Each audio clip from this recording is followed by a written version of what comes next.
বিক্ষোভ অনশনটা নতুন কিছু নয়। 2014 সাল থেকে ডিএনসি ক্যাজুয়াল সাফাই কর্মী ইউনিয়ন আইএনটিসির ব্যানারে দুর্গাপুরে 43টা ওয়ার্ডে সাফাই কর্মচারীদের বিভিন্ন দাবি দাওয়া অধিকার নিয়ে আন্দোলন করে আসছে। বিগত দিনেও দেখেছেন আমরা আন্দোলন করেছি, কিছু জায়গায় সফলতা অর্জন করেছি, কিছু জায়গায় হয়নি। গত 19 তারিখে, এই মাসের গত 19 তারিখে 19/7/2024 তারিখে আমরা গান্ধী মোড় সার্কাস ময়দান থেকে ডিএমসি অফিস অবধি মহামিছিলের ডাক দিয়েছিলাম। আমরা এখানে অবস্থান বিক্ষোভে বসি 2000 সাফাই কর্মচারীকে নিয়ে। অবস্থান বিক্ষোভের পরে আমরা মাননীয় অ্যাডমিনিস্ট্রেটর যিনি আছেন ওনার কাছে আমরা 8 দফা দাবি নিয়ে এবং আসানসোল পৌরসভা 347 সাফাই কর্মচারীদের বেতন দিচ্ছে এবং দুর্গাপুরে 202 কেন, এই বৈষম্যের প্রতিবাদ জানিয়ে আমরা স্মারকলিপি জমা করেছিলাম। ওনাকে অনুগ্রহপূর্বক বিষয়টাকে আলোচনা করার জন্য চেয়েছিলাম, কিন্তু 7 দিন অতিক্রান্ত হওয়ার পরেও যখন আমরা দেখলাম ওনারা আগ্রহী নয়, তখন বাধ্য হয়ে আমরা যে ঘোষিত কর্মসূচি আমরা আগেই নিয়েছিলাম, যদি ওনারা না মানেন তাহলে আমরা 3 দিনে প্রতীকী অনশনে যাব, সত্যাগ্রহ অনশন এবং গণ অবস্থানে বসবো।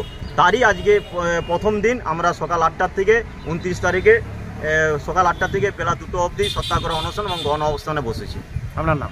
আমার নাম সুভাষ শাহ, আমি ডিএমসি ক্যাজুয়াল সাফাই কর্মী ইউনিয়নের সাধারণ সম্পাদক তথা জেলা আইএনটিসিরও আমি সভাপতি।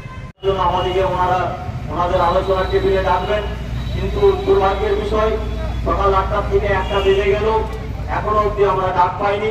কিন্তু আমাদের যে ঘোষিত কর্মসূচি আছে 29 তারিখ থেকে 31 তারিখ অবধি সকাল 8টার থেকে বেলা 2টো অবধি যে সত্যাগ্রহ এবং গণ অবস্থানের ডাক দেওয়া হয়েছে ডিএমসি ক্যাজুয়াল সাফাই কর্মী, যে 2014 সাল থেকে ডিএমসি ক্যাজুয়াল সাফাই কর্মী ইউনিয়ন আইএনটিসির বেরোনায় 43টা ওয়ার্ডের প্রায় 2400 সাফাই কর্মচারী আজকের ডেটে 2400 সাফাই কর্মচারীর জন্য লাগাতার আন্দোলন করছে।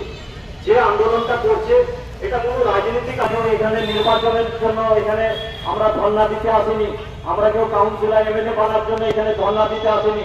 আমরা এসছি সাফাই কর্মচারীদের ন্যায্য অধিকারের দাবিতে। আপনারা জানেন যে একই জেলার মধ্যে, পশ্চিম বর্ধমান জেলার মধ্যে 2টো সাব ডিভিশন, 2টো কর্পোরেশন। আসানসোল কর্পোরেশনে যেখানে সাফাই কর্মচারীরা 106টা ওয়ার্ড আছে, আমাদের দুর্গাপুর থেকে 3 গুণ বেশি, সেখানে তারা 1 বছর আগের থেকে 347 টাকা পাচ্ছে। সেখানে যে বোর্ডটা চলছে, যে বোর্ডটা গঠিত হয়েছে সেটাও তৃণমূলের প্রতিনিধিদের দ্বারা